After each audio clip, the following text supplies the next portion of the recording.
Assalamualaikum warahmatullahi wabarakatuh. Perkenalkan, nama saya Afif Aljakwan dengan NIM 2251506011111023. Di sini saya akan melanjutkan materi sebelumnya, yaitu distribusi frekuensi dan ukuran pemusatan.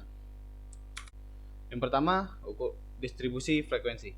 Distribusi frekuensi merupakan penyusunan suatu data, mulai dari data yang terkecil hingga data yang terbesar, yang membagi banyaknya data ke dalam beberapa kelas atau interval. Bisa kita lihat di sini ada data tunggal dengan nilai yang masih acak. Kemudian di sampingnya ada data berkelompok, yang mana data berkelompok ini merupakan hasil dari distribusi frekuensi, sehingga datanya telah terbagi, yaitu sudah ada frekuensi dan kelasnya, sehingga data lebih mudah untuk dipahami. Kemudian ukuran pemusatan data. Ukuran pemusatan data merupakan nilai untuk menggambarkan sekumpulan data dengan mengidentifikasikan pusat dari kumpulan data tersebut. Dengan kata lain, ukuran pemusatan data ialah suatu ukuran yang menggambarkan pusat dari kumpulan data yang bisa mewakilinya. Ukuran pemusatan data yang paling sering digunakan adalah rata-rata atau mean, modus, dan juga median. Namun selain itu ada juga kuartil, desil, dan juga persentil. Yang pertama ada mean atau rata-rata. Nilai rata-rata adalah sebuah nilai pada suatu bilangan yang mewakili sekumpulan data. Dalam ilmu statistika, rata-rata lebih sering disebut dengan mean. Cara mencarinya ialah menjumlahkan semua nilai-nilai yang ada pada data lalu dibagi dengan banyaknya nilai pada sekumpulan data. Rumusnya sebagai berikut dengan contoh yang telah tertera sebagai berikut. Untuk data berkelompoknya memiliki rumus yang berbeda dengan data tunggal dengan rumus berikut serta contoh berikut. Selanjutnya ada modus. Modus merupakan angka yang paling sering muncul dalam sebuah deret data.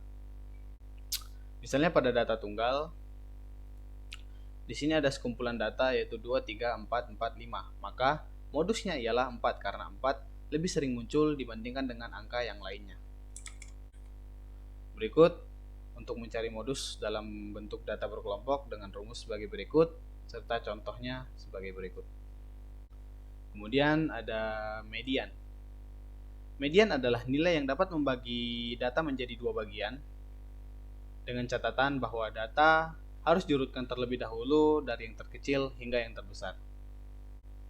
Median merupakan nilai yang persis berada di tengah jika suatu data telah diurutkan dari yang nilai yang terkecil atau terendah hingga nilai yang terbesar, atau sebaliknya.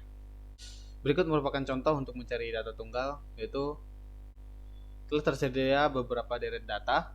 Kemudian apabila telah diurutkan seperti ini, maka kita cari mediannya, yaitu nilai yang tepat berada di tengah data tersebut. Jadi karena di sini bersumlah 13, maka di tengahnya ialah data yang ketujuh yang tak lain adalah bilangan 53. Kita lihat ke samping kiri ada 6 dan di samping kanan juga ada 6. Maka median tepat berada di tengahnya. Berikut cara mencari median dalam bentuk data berkelompok dengan rumus yang sudah tertera dan contoh yang telah tertera.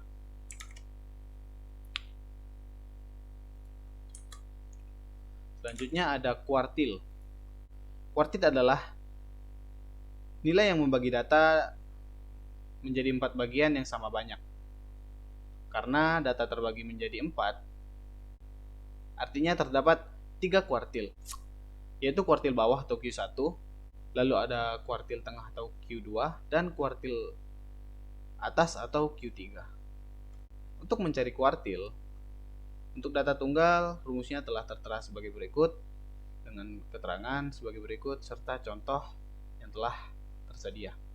Ketahui ada data-data berikut yang harus diurutkan terlebih dahulu. Kemudian apabila ingin mencari kuartil yang ketiga, maka dimasukkan ke dalam rumus. Kuartil ketiga sama dengan 3 karena jumlah datanya ialah 15, maka 15 ditambah 1 per 4 sama dengan 12. Selanjutnya dengan data berkelompok. Untuk mencari data berkelompok, maka kita harus menentukan terlebih dahulu kelas kuartilnya dengan cara sebagai berikut. Kemudian dimasukkan ke dalam rumus sebagai berikut, dengan contoh sebagai berikut. Selanjutnya ada desil. Desil adalah istilah statistik yang membagi sekumpulan data yang terurut menjadi 10 bagian yang sama. Perhitungan desil dapat dilakukan dengan rumus berikut, yaitu untuk data tunggal rumusnya sebagai berikut. Contohnya, apabila sebuah daerah data telah diurutkan sebagai berikut, misalnya kita akan mencari desil ke-8, maka dimasukkan ke dalam rumus, hasilnya ialah 19,2. Kemudian untuk data berkelompoknya seperti sebelumnya, yaitu kuartil, maka kita tentukan terlebih dahulu kelas desil, yaitu sebagai berikut dengan rumus yang telah tertera. Contohnya, kita akan mencari desil kedua, mohon maaf ini saya salah. Kemudian ini merupakan contoh data berkelompoknya. Kemudian jika dimasukkan ke rumus, maka seperti ini.